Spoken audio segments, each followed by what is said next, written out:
हौ जेठ दाइ खैनी छ भने चाहिँ एक खिली बनाउनु न त। छ नि भाइ, खैनी खाने मान्छे नबोकिँदा त अबर पो परिन्छ त। कहाँ राख्यो यहाँ रहेछ। भाइ पनि खाने? बनाउनु न पट्टा चाहिँ दाइ नेपालबाटै ल्याउनु भएको थियो क्या। भाइ खैनी त्यो पकेट जति बेलै खोल्दा ख्याक्रा खुकुरु गर्छ। तिनजनालाई राम्रै बनाउनु पर्यो नि। बाहिर चुना चाहिँ कति खाने गरेको छ दाइ? राम्रै हाल्नु न एकचोटि, अब राम्रै बनाउनु, खाएपछि रनक्कै होस् न। केटाहरूले नि खैनी चाहिँ पहिल्यैदेखि खाएको हो क्या।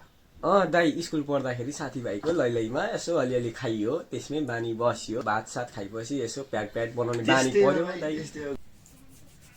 भाइ फेरि खैनीमा आँटेको एक्सपिरियन्स त फेरि 15 वर्ष हो नि। फेरि 15 वर्षदेखि खान थालेको होइन, अहिले 35 वर्ष भयो। कति हो, 20 वर्ष भएछ त होइन? लगभग 20 वर्ष भयो। तपाईँको पो ओठ छिपिएको छ त, मेरो त कलिलो छ। त्यो डाँक्ला चाहिँ अलिक केलाएर फ्याल्नु है। मेरो त ओठ सोट फेरि घोचेर पोलेर नाच्यो न, मिठो खाइहाल्छु नि।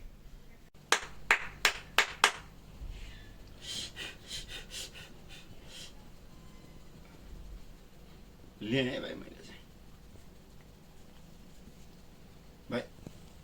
भाइ हजुर भाइलाई फेरि अन्तिममा स्वरबाट आली छ है भाइ।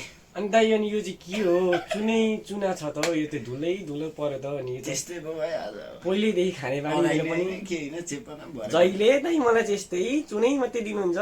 फेरि अर्को बनाउनु दाइ, अब अर्को खानु। हाम्रो सानो प्रयासलाई मन पराइदिनु भने एक लाइक र सब्सक्राइब गरिदिनु होला। सब्सक्राइब।